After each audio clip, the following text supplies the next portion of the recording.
নমস্কার, নির্বাণ কিচেনে আপনাদের স্বাগত। আজ আমি বানাবো এগ তড়কা।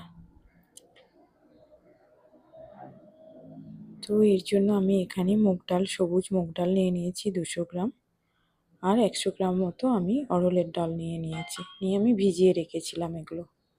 এবার এগুলো আমি প্রেসার কুকারে দিয়ে 2টো সিটি মেরে নেব।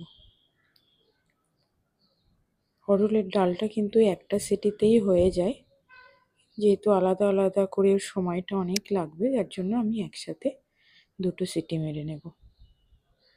একটু এর মধ্যে আমি নুন দিয়ে দিলাম।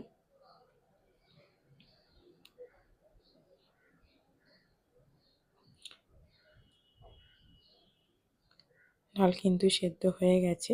এবার এখানে আমি বাটিতে ডিম নিয়ে নিয়েছি 3টে। ডিমটার মধ্যে একটু নুন দিয়ে দিলাম, দিয়ে এটাকে আমি ফেটিয়ে নেব।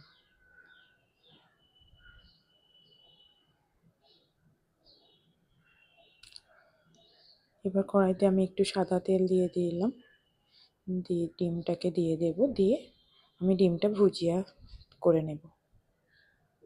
এখানে আপনারা কিন্তু দেশি মুরগির ডিম ইউজ করতে পারেন বা হাঁসের ডিম ইউজ করতে পারেন, তাহলে কিন্তু আরও টেস্টি হয়।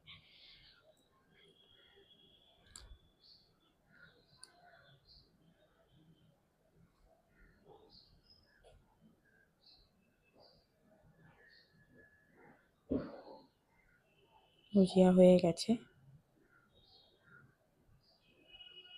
এবার ওই কড়াইতে আমি আবার একটু সাদা তেল দিয়ে দিলাম, দিয়ে ওর মধ্যে আমি পেঁয়াজ কুচি দিয়ে দিলাম,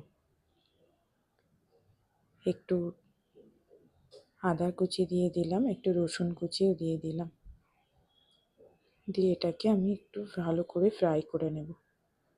আপনারা চাইলে কিন্তু সাদা তেলের মধ্যে একটু বনস্পতিও দিতে পারেন। আর মধ্যে কিন্তু আমি একটু সামান্য নুন দিয়েছি।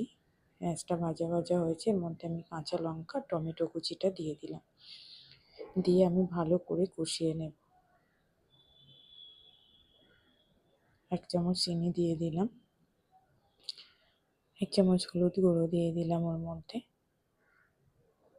আর 1 চামচ কাশ্মীরি লঙ্কার গুঁড়ো দিয়ে আমি এটাকে ভালো করে কষিয়ে নেব সামান্য একটু জল দিয়ে, যতক্ষণ না মশলা থেকে তেল ছাড়ছে।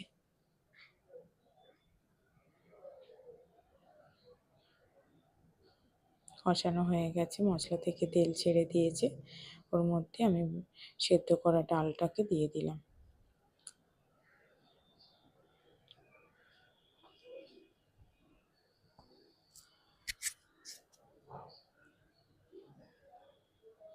ডালটাকে আমি ভালো করে মিক্স করে নিয়েছি, নিয়ে একটু পরিমাণ মতো জল দিয়ে দিলাম। আপনারা চাইলে জল শুকনো শুকনোও করতে পারেন, বা একটুখানি গ্রেভি হলেই ভালো হয়। এবার ওর মধ্যে আমি ভাজা ডিমগুলো দিয়ে দিলাম, দিয়ে এটাকে আমি মিক্স করে নেব।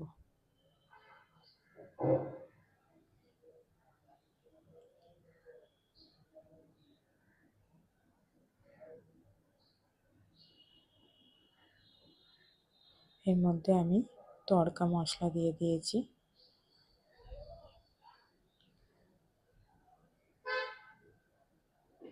আর একটু ধনেপাতা কুচি দিয়ে দিলাম,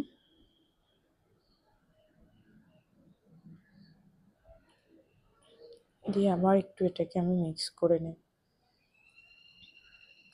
তরকারি কিন্তু হয়ে গেছে, মোটামুটি রেডি। এবার একটু কসুরি মেথি গরম করে গুঁড়ো করে আমি ওর মধ্যে নামানোর আগে দিয়ে দিলাম, দিয়ে এটাকে ভালো করে নেড়ে চেড়ে নিয়ে এটাকে কিন্তু নামিয়ে নেব। রাতের বেলায় অফিস থেকে ফিরে চটজলদি কিন্তু এটা বানিয়ে নিতে পারেন, খুব বেশি ঝামেলা নেই, শুধু ডালটা সকালে ভিজিয়ে রাখলেই হবে। রেডি হয়ে গেছে তরকা। আমার এই রেসিপিটা যদি আপনাদের ভালো লেগে থাকে তো প্লিজ লাইক, শেয়ার এবং সাবস্ক্রাইব করবেন। ভালো থাকবেন সবাই।